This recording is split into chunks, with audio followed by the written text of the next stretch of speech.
Got a message to say go, Sarah. What do you reckon? Oh, there we are. Let's go. So, hello and welcome to the virtual Abergavenny Food Festival 2020. What a strange year it has been and will continue to be, but at least the sun is shining on us in Abergavenny this evening. And this is the first of 20 events of all different types that we've got during the week. So welcome, Kate Humble, our first guest. Oh, it's such a pleasure to be kind of here, virtually here. Virtually here, and hopefully between us and throughout the week as well, we'll recreate some of the magic that is Abergavenny Food Festival, and we can all start planning how great it'll be to hopefully be together in person next year. That's what we hope. Now, Kate, you're here to talk about your book. Now, there's a few things. I've had great fun actually in the last few days finding things out about you, Kate, and it's been great fun to know what kind of programs you did. I think some people will be really surprised that you used to be a Top Gear presenter. That's those, except those that used to watch you. Literally the worst Top Gear presenter ever. I wrote off a smart car while I was a Top Gear presenter. And basically they then just gave me all the off-road stuff and the muddy stuff to do, because that was, you know, anything kind of delicate or you know, whizzy. They realized I was just not the right girl. So from petrol head to the environment, that's quite a journey, really, isn't it? I know.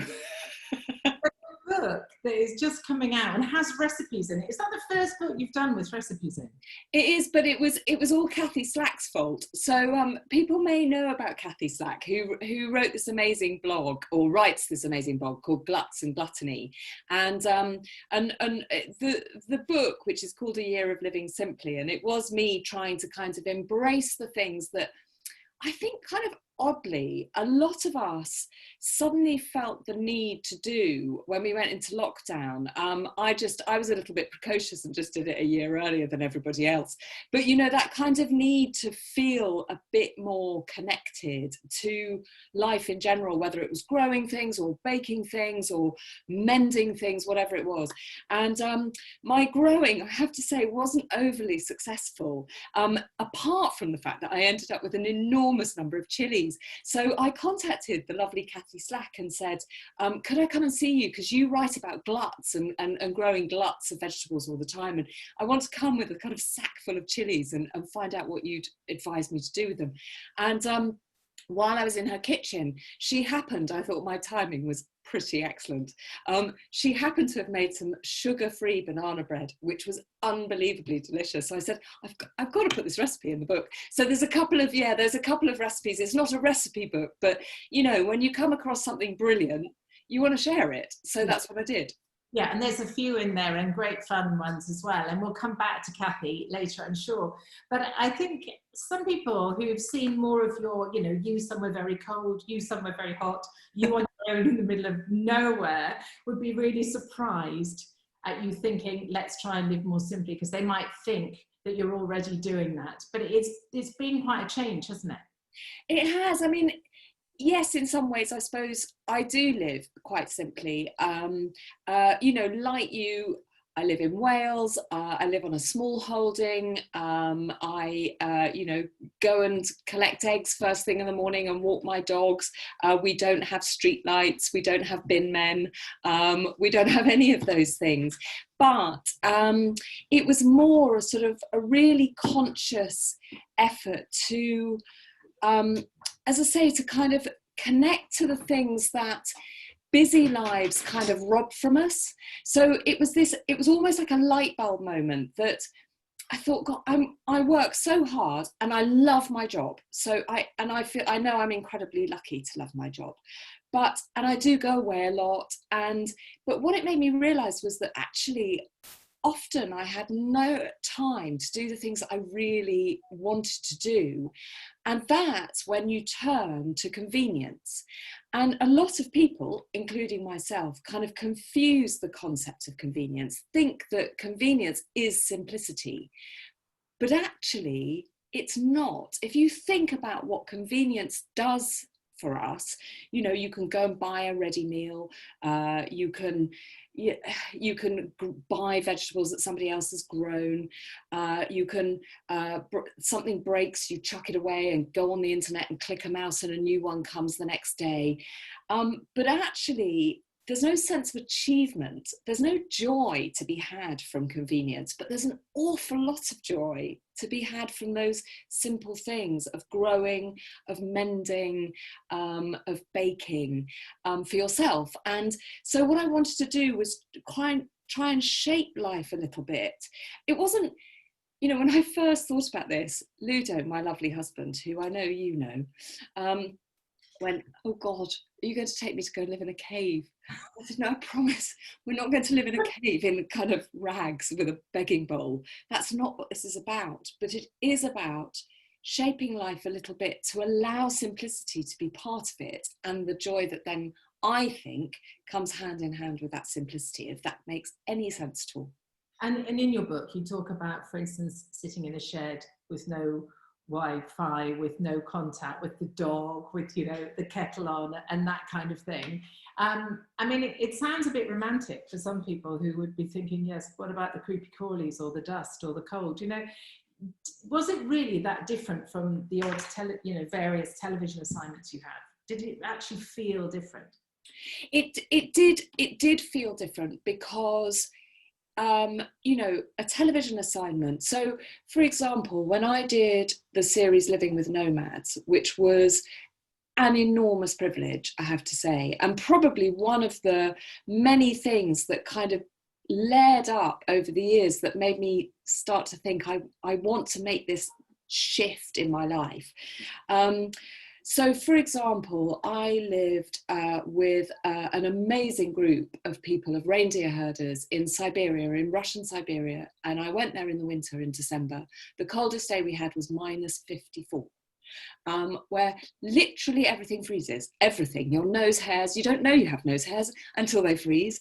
I didn't know I had a moustache, but apparently I do, because it froze, and I had this frozen moustache. It wasn't sexy, and they live an incredibly simple existence, but a brilliant one that is totally in tune with nature. Everything, you know, they live in what they call a chum. It looks like a teepee, but it's made out of reindeer skin and larch poles. They can pack everything they own up in a couple of hours, put it on a sled, pulled by a reindeer. You know, that's ultimate simplicity in a way, but practicality. And they weren't living, it wasn't uncomfortable. I mean, it was amazing the way that they lived, and I loved being with them. But you are aware that it is for a finite time, you know, it's for a couple of weeks, to work with them for 3 weeks. So this was, you know, so a TV assignment is always just for the length of the assignment. And with this, I wanted it to be a little bit more like a kind of a particularly bad analogy, in fact, given that this is a food festival. But you know when people say, oh, the way to have a diet, to have a proper diet is, you know, you have a kind of sustainable diet. You don't do a crash diet, because then you go straight back to eating cake and drinking loads of wine. What you try and do is kind of come up with a way of eating that keeps you healthy and keeps your weight off over a long period of time.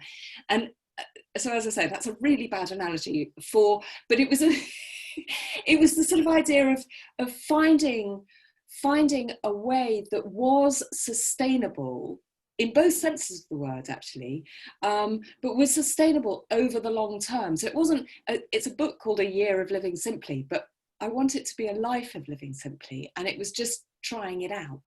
And you meet some really interesting people, don't you, on the way? Amazing. Including people who live very simply for a long time on not much money here in Wales. Beth and Joe, didn't you? Who sounded like an inspiration. Tell us about Beth and Joe.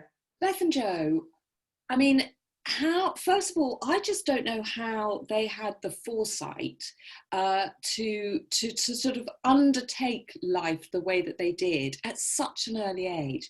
So Beth Marsden is an incredible artist, and I just have to very quickly show you, she did all the illustrations for the book. So I'm just gonna, can I quickly do this? I know I'm going off message, but so here's the cover of the book, okay? And on it is a bowl. It's a Kimsugi bowl. It's a bowl that has been mended in this Japanese way. So, and it actually was inspired by a lovely couple of artists that I lived with while I was writing the book in the Priscilla Hills in Pembrokeshire. And so the flypaper is Kimsugi as well, which I just think is absolutely beautiful. And then there are these lovely illustrations by Beth Marsden. And Beth and her husband Joe met at art school. Beth grew up in the middle of Wales, absolutely in the depths of the countryside, and was a very good artist, you know, at a very young age, and was selling art, you know, from the age of 16. But as she said to me, when you live in the middle of nowhere, you've got nowhere to spend your money. So by the time she was 20 and at art school, she'd actually saved up £20,000, which is a staggering amount of money. Joe, her husband, when they met, his aunt had just died and left him £20,000. So there were these two young people with £40,000. Now, knowing you the way that I know you, and you knowing me, we'd have just, I don't know what we'd have done, but we wouldn't have done what they did. We'd have gone travelling for like 20 years, possibly, with that sort of money. But they thought, and everyone else was saying to them, oh, you've got a lovely down payment on a house, you know, and all this kind of stuff. And they were like, we never want to live with debt. We never want to be, you know, we'd never want our lives dictated by debt.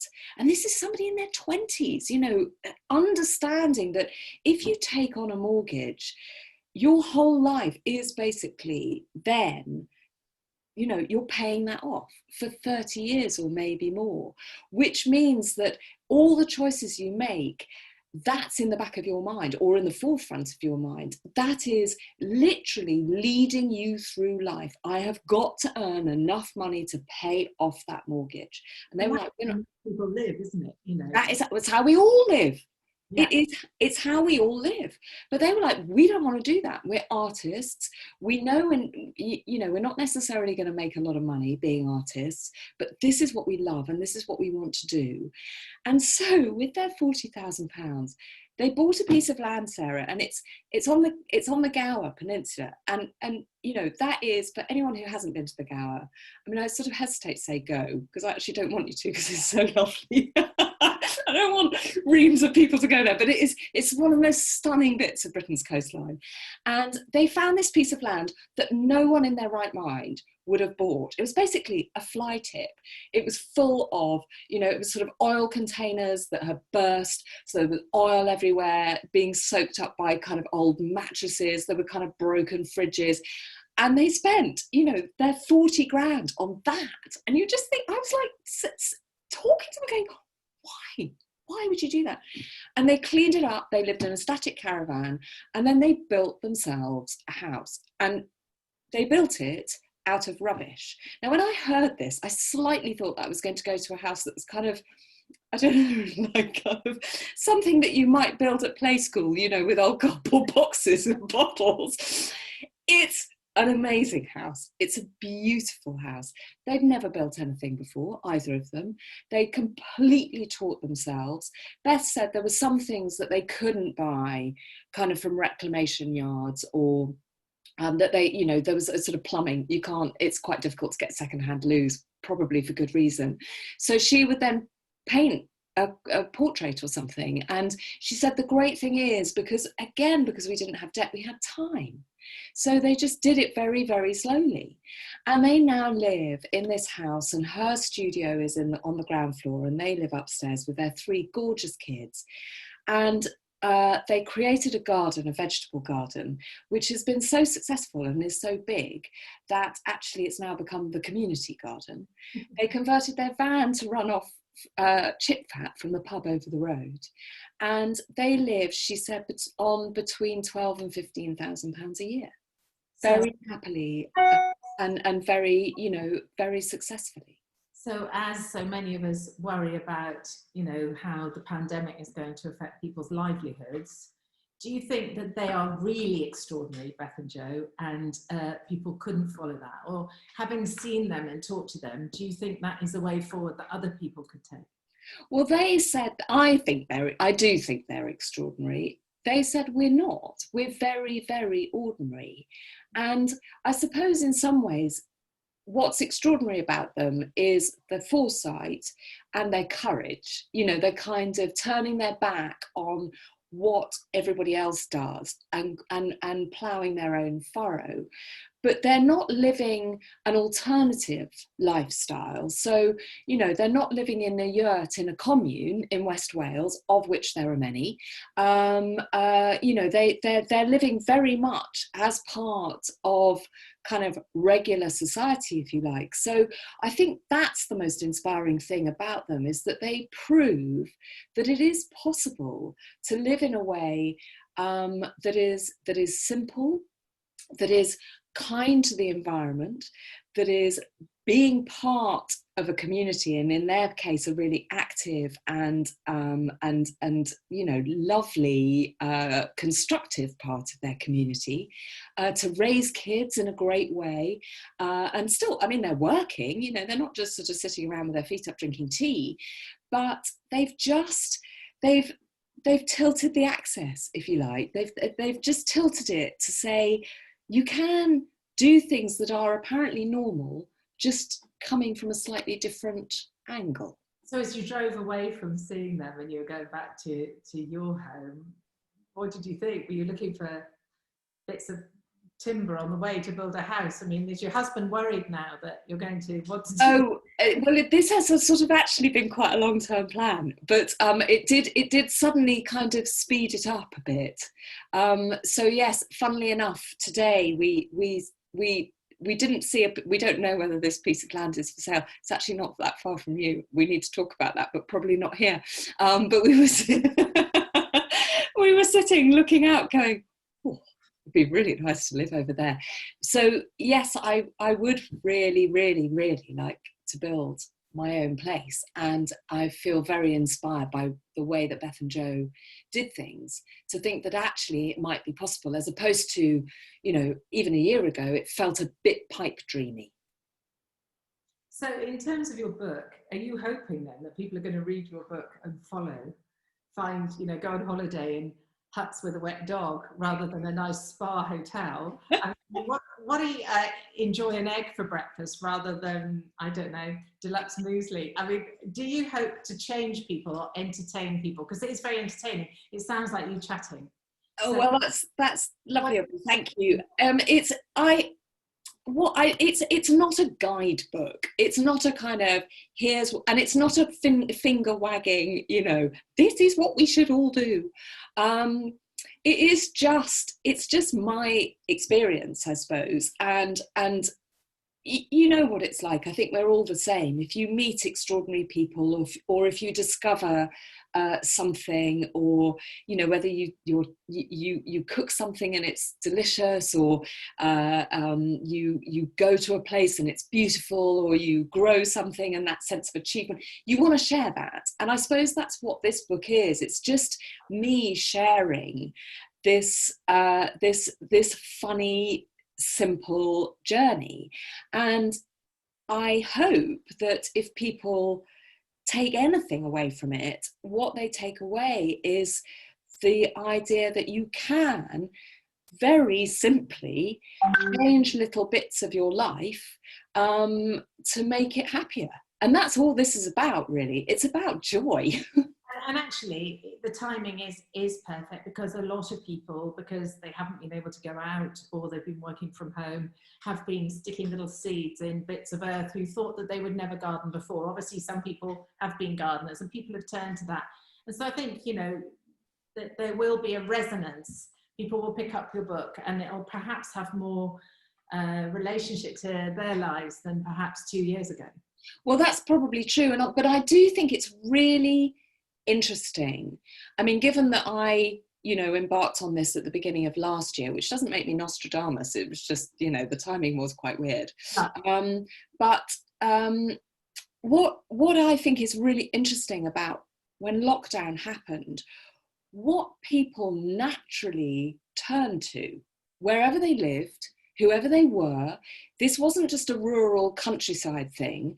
People started growing, people started baking, people wanted hens. You couldn't buy a chicken anywhere. I was talking to the British Hen Welfare Trust, and they were like, we have never ever had so many inquiries about hens.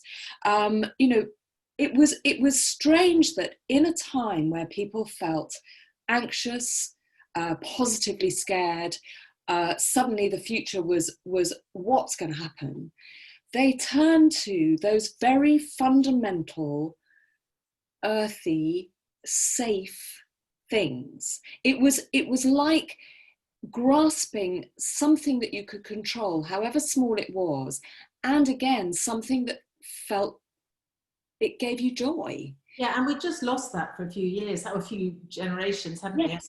I remember, when I first started as a reporter in the Valley sort of 20 years ago, loads of people had rows of beans in the garden. That's less common now. Now, the great thing about this is you don't just get questions from me, you get questions from anybody. So if you're thinking of a question and I'm asking the wrong ones, then just message us straight away. Helen from West Berkshire says, how important do you think the simple pleasure of gardening and growing your own veg has been during lockdown? And do you think people will continue to take an interest in gardening and growing their own produce in the future? And I think that's absolutely spot on, because, are we doing these things this year because it's a very odd year? Or do you think that when you have an experience of doing things differently, simply back to the earth, if you like, that stays with you? What do you think we'll do as the public, if you like? I know what I'd like to happen. And I expect I'm not alone in that. It's we don't know what's going to happen. And we're all talking, what scares me, I suppose, is that we're all talking about the pandemic being the thing of 2020. But there's nothing to say that it won't also be the thing of 2021. And I think what is irrefutable at the moment is life has changed. The way people are working has changed. Lots of people that you and I have contact with, that people right across the country are working more from home.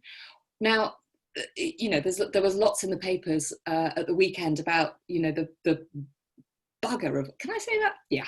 The bugger of working from home is that sometimes you don't stop. But actually, if you're disciplined, you think about it, you take out the commute. Suddenly we have got a little bit more time to do these things that perhaps in lockdown we discovered we enjoyed. As you say, whether it's gardening and growing, I think, we may have, I hope, what we don't forget is what made us happy, what gave us a sense of contentment, what gave us a sense of achievement in a very difficult time. And I think, there will be people, of course there will be people who will want to go back to what was normal and what made them feel comfortable as normal during the pandemic. But I do actually think that a lot of people, this has the big pause, as people are calling it, which always makes me think of my favourite joke. The bear walks into a bar and says to the barman, "Can I have a pint of lager, please?" And the barman says, "Why the big pause?" Anyway, but I think it has allowed a lot of people to reevaluate, and that things that they've started, their veggie patches and things, I really hope that they will keep space for those in their lives, because I know it's really enriched my life. And I know from talking to people during this whole time, all you have to do is look on social media, look on Instagram, people so proud with their carrots and stuff like that. It's about balance, isn't it? And in fact, if we go back to Kathy was out of balance in a very successful way. Yes. Things changed for her. Tell us about Kathy's journey, really. Well, her story was extraordinary because, as you say, she was an immensely successful. I had no idea about this when I went to see her. I just thought she grew vegetables and wrote beautifully about them and came up with great recipes. And then she told me what she used to do in her kind of former life, if you can put it that way. And she was an immensely successful advertising executive, and she was earning a 6-figure salary. She'd, every 2 years, she'd gone to another agency. She kind of worked her way up. She was like the superstar of the advertising world, working for one of the top agencies, traveling all over the world, working unbelievably hard. But for her, she said a really important thing. She said, when you're in advertising, your salary reflects your success. So for her, everything was about earning more and more and more, because not because she wanted more money, but because it told her that she was successful. And she said herself, she said, I never had time to spend any of this money because I was just working the whole time. So it was that weird cycle. And many people get into that of thinking, I've got to be successful. I've got to be successful. The money is that comes with that apparent success feels very exciting, and oh my goodness, I've got loads of it. But then you never spend it. I mean, I'm going off message again here, but I went to I was hosting a charity thing for an amazing charity called the Whitley Fund for Nature. And we had an auction, and it was for the most incredible experience to go to Africa, to go to this amazing place in Zambia and see the work of these conservationists. And the man who bought it for like 45 grand, he never went. What? Not the money, but he never went. He just didn't have time. He didn't have time to go. That happens a lot. And so with Kathy, she had all this money, no time to spend it, no time to enjoy anything. What she thought she was enjoying was her success. And then one morning, she got into her shower at home and looked at the tap and didn't know how to turn it on. Her brain had kind of gone into overload. She then got in her car, presumably quite grubby, got into her car with her keys, and again, just couldn't work out how to put the key in the car and to get the car started. And she'd had a massive breakdown. And her body just went into shutdown, and she was signed off work by a doctor for 4 months. And she said, it was terrifying, Kate, because my whole life was my job. That it defined me. It was what I spent all my time doing. That was it. And suddenly to have it taken away, what was I? And to put herself back together, again, it was slightly like, the response that so many of us had through the pandemic. She went out into her little garden. It's not a huge garden. She went out into her garden and she started to plant seeds. And some days she couldn't get out of bed, but the days that she could, she would go and plant a seed. And then, those seeds would sprout. And she said it was so life affirming. It was like she could do, she was creating life. And after 4 months, she was able to go back to work, and she lasted a week. And she said, I can't do this anymore. And she will be the first person to say, she said, I'm earning 90% less than I was when I was in advertising. And I'm 100% happier. That's incredible, isn't it? And a real reminder. So, I mean, for the book, you met these incredible people from very different experiences. What did you learn in terms of the skills in your bag, if you like? What did you learn that have made you more Kate, or whatever? I learned that it's not easy living a simple life. When you set out to grow vegetables and you think, right, I'm going to do everything right, and I'm going to, use the compost from my garden, and I'm going to use, some of our animal poo and all that kind of stuff, and everything's going to love it. And then they don't damn well grow. I mean, that's really annoying. I went out. One of the things that really frustrates me about me, one of the many things that frustrates me about me, is that I am so uncrafty and unhandy. I mean, even hanging a picture is always skew if. Ludo will come in and go, you've just hung that picture, haven't you? And it's like that. And I'm like, it's totally straight. It's so not. And I hate that about myself. I hate being dependent on other people. And one of the most positive things that I learned, I went to be an intern on a building site. It was slightly extreme building site because it was in New Mexico.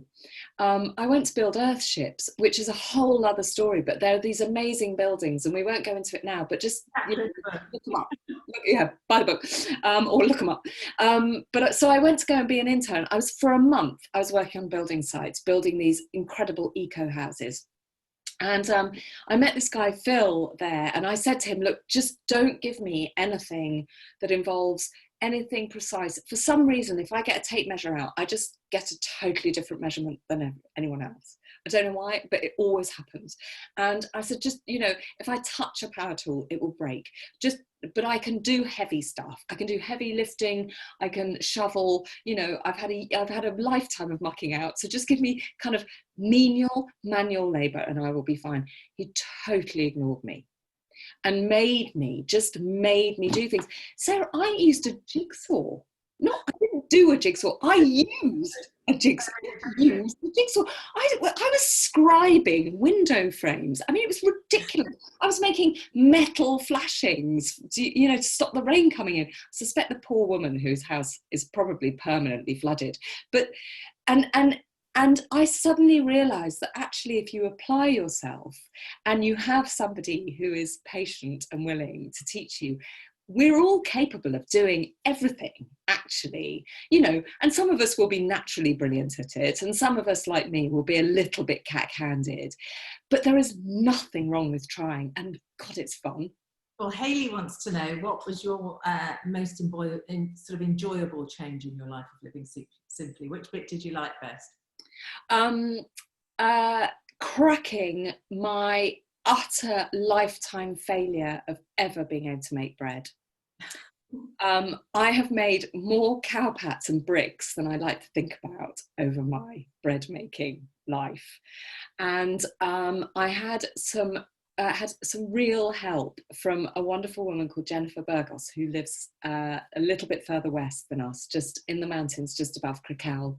And she has a website called Dough and Daughters, and she teaches people how to make bread. And so I contacted her thinking, she thinks she can teach anybody. And I was like, okay, let's see.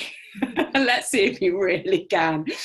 And I spent the happiest morning in her kitchen with her showing me how to create what she calls, rather marvellously, the belly of a nun, which is the perfect, lump. Can I call it a lump of dough? But it's this sort of beautiful domed, pale, slightly wobbly, and it's the perfect description, the belly of a nun. It's never seen the sun.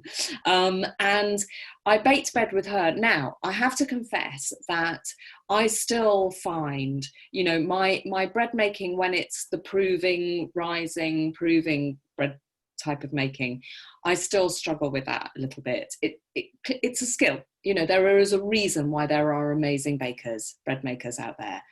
But she taught me how to make this. It's effectively a soda bread, but it's with dark treacle and oats. Her mum is Danish and her dad was Cuban. So this is I know, it's fantastic. So this is her kind of Scandinavian roots really coming through. And it is so simple. You can make it in literally about 5 minutes, cook it in half an hour, and you get this absolutely fail-safe. Even me can't fail to make it. And it is completely delicious. And every time I've made it, everyone's gone, you can't possibly have made this. And I'm like, actually, I did. Fantastic. It's fantastic.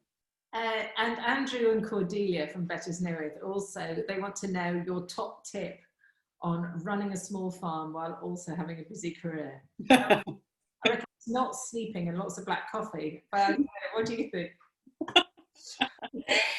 Yeah, it's quite tough. I mean, you basically do have to stretch every 24-hour day into a 48-hour, or you have to condense a 48-hour day into a 24-hour one. The main thing really is to think about what you have on that farm. you know, and what is going to fit around that career. So there is no point in having really high maintenance animals, or thinking that you can go on holiday a lot, because you can't. And the other thing is having a really good support network around you. Actually, it's all about your neighbours, it's all about your friends who will help you. One of the things that I find really odd about modern life is that, you know, there seems to be almost a sort of shame in asking for help, when actually I love helping my friends, and that's the thing about, you know, getting a small holding, is that you do need help and you need advice. I still need advice, and I've been doing it for 12 years. And you also, I think also one needs to talk to other people for moral support. There's always the day when you think, that wouldn't have, that's happened, that, you know, lamb has died, let's say, because it's my fault. Yes. Actually, even if it's just yeah, that happened to me too, that's really helpful, isn't it? Exactly that. Because, you know, the thing is that the animal kingdom and the plant kingdom, you know, they have their own ways of doing things, and we kind of leap in and try and, you know, basically interfere, try not to make a mess of it, but quite a lot of the time we do. Or, as you say, you just can't dictate what anything is going to do, and as you say, having that reassurance, particularly from people who have been doing it all their lives. You know, you and I both know some wonderful local farmers, Farmer Tim being right up there as our mentor, I think, in helping us with so many things. So for you two in Betty's Newid, lovely part of Wales, jolly lucky, do it, but think about it very carefully, and think about, you know, don't just get a load of animals because, and I can't believe I'm saying this, Ludo will laugh like a drain, because I've bought so many animals over the years. It's totally impractical, but just because I've fallen in love with them or felt sorry for them. Try not to do that, says she. Don't follow what I do, do what I say. Get animals that you know you actually want. You know, don't keep sheep if you're not going to eat lamb. Although let's pass on that one, shall we? We won't talk about that. We won't talk about the vegetarian sheep farmer, will we, Sarah? You did Lambing Live, you know, and that's when you first were doing a program live just outside Abergavenny. So yeah. Put Abergavenny on the map, and communities, the people around here. So when you did that, did you really think, when you were being shown how to lamb for the first time and all that, did you really think that you'd be buying your own ewes and doing the same thing? No, I mean, it's all Kate and Jim Bevan's fault, who were the brave, some may say foolhardy couple who took me on as their apprentice for that first series of Lambing Live. And we had been living in Wales, I think, for about a year at that stage, on our little small holding, you know, our 4-acre small holding. And Ludo and I together had decided that we wouldn't keep sheep because, in Ludo's words, they either have rotten feet and are lame, get fly strikes, so they basically have maggots in their bums, they escape, or they just drop dead for no apparent reason. So why would anyone keep sheep? So that was kind of, that was how I went into Lambing Live, with basically that mentality. And Jim and Kate were, they showed me what an incredibly rewarding thing it is to keep livestock, to go through that whole process of you know, choosing a ram, putting them with your ewes, and then the lambing 5 months later, and all that sort of thing. And there are endless trials and tribulations and tears, and it's not easy, and you get up at ridiculous times of the day and night to do it. But it was learning from them and working with them that literally there was one morning, it was about 5 o'clock in the morning, I was driving down the lane to their farm, and it was like a light bulb going off, and I just thought, this is what I want to do.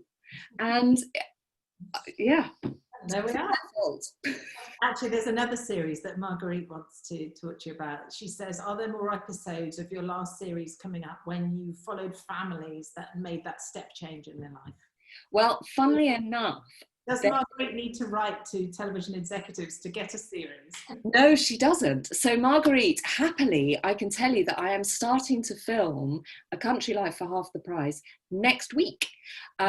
So yeah, it went out. So the first series we filmed sort of throughout last year, really, and it was a lovely thing to do, because it was people who, for all sorts of different reasons, had decided that they wanted to make a shift in their lives. Some of it, so there was an amazing family called the Goldbees who, I love them, Phil and Vicky, and their 9 children, Sarah, living in a 4-bedroom, 1-bathroom house in Surrey, and homeschooling all of them. And this was pre-lockdown. They did this by choice, but they had realised that they were, they'd kind of outgrown their space. So they wanted more space, and they wanted their kids to have the opportunity to grow more food and all that kind of thing. So they moved to rural Shropshire. There were other couples. There was a lovely couple called Simon and Kirsty. He'd been in the army. She was in the police. They had a little boy, and they moved to West Wales, because again they wanted a safer environment for their child. So there were all sorts of different reasons why people were moving, but it was an absolutely lovely series to do. It came out, again, totally by chance, kind of at the beginning of lockdown. And I think a lot of people at that time, whether they'd seen the series or not, were thinking, gosh, maybe this is the time to make that leap. Lots of people think about it. I've been dreaming about moving to the country for, decades before I actually did it. And I think, funnily enough, this time has really galvanized people, has made people think, now's the time, let's do it, let's grasp this opportunity. And so we started casting, looking for families, and it was amazing this second time round how quickly we were able to find people. As I say, we start filming again next week. I suppose that's one of the things, though, isn't there, with this sort of massive change and uncertainty that we have in all sorts of directions now, is that, if before people were worried about changing their life or doing things differently because it would upset the apple cart, well, the apple cart is well and truly upside down now, isn't it? Absolutely. That's giving people the inspiration or freeing, in a strange way, those thoughts to do things differently. Absolutely. And I think the lovely thing about A Country Life for Half the Price is that, it's not watching a presenter try something different. It's, these are families who are genuinely making a change. They're not doing it because they want to be on the telly. They're doing it because that's what they want to do. And what's lovely is that we actually have the time to follow them over quite a big period of time. And what we will be doing this time as well, which I'm thrilled about, because I can't wait to see how people are getting on. I mean, we've been emailing a little bit, but we are going to be doing a follow-up to see how the people that we filmed in the first series, how they're getting on. Well, that'd be and I think that's going to be really interesting too. But I think because this is true documentary, if you like. It's genuinely following people who are genuinely making this change in their life for no other reason other than their own reasons, not my reasons, not a television executive's reasons. They're doing it for their families. And I think that's what makes it very compelling and very honest telly.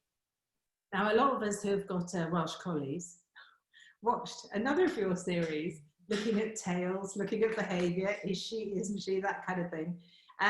So Kim and Henry want to know, how are the dogs? Oh, well, they are all in very good form. So we have 3 dogs. Dog number 1 is Badger, who came from the RSPCA in Newport when we moved to Wales 12 and a half years ago. So we have no idea how old he is. Everything is gradually sort of shutting down a little bit with the Badge. He can't hear anymore. I think his eyesight's going. He's got various sort of lumps and bumps, and his legs give way every now and then. But he's still a funny, happy little thing with literally the worst breath you've ever smelled ever. And then dog number 2 is Bella, and Bella came from the Dogs Trust in Bridgend. And she's a fantastic little border terrier cross of some sort, another little scampy mongrel. She's now completely blind, has got cataracts, and we took her to an eye specialist who said the thing is with border or border type dogs is that often they can be susceptible to glaucoma if you operate on cataracts. So we chose not to do it. She's managing amazingly well. Her nose, we all know dogs have amazing noses. She can still find food on, you know, the farm next door. So she's doing okay. Back legs don't work terribly well, but she's all right. So we don't know how old she is. She might be 12 or 13. And then Teg, the superstar, who has upstaged me ever since I took her on, my beautiful Welsh sheepdog. She has just come back to me. She's spent the last 2 months doing gathering in the Brecon Beacons with my lovely friends Simon and Emma. So she is looking a little bit like Mo Farah at the moment. She's like this super athlete. She is actually curled up on the sofa. Don't tell anyone that my working dog is curled up on the sofa downstairs. But she's now 7, which is hard to believe. And what is really exciting is that she had a litter of puppies, which was featured in the first series. And those puppies have now had litters and all those dogs are now in working homes and doing really, really well. So she's a bit of a super gran, it turns out. Fantastic, brilliant, such good news. So you're still busy, loads more to do, and a house to dream of, a self-made house to dream of. Yes. Not exactly slowing down. And you won't be going to a spa for your birthday.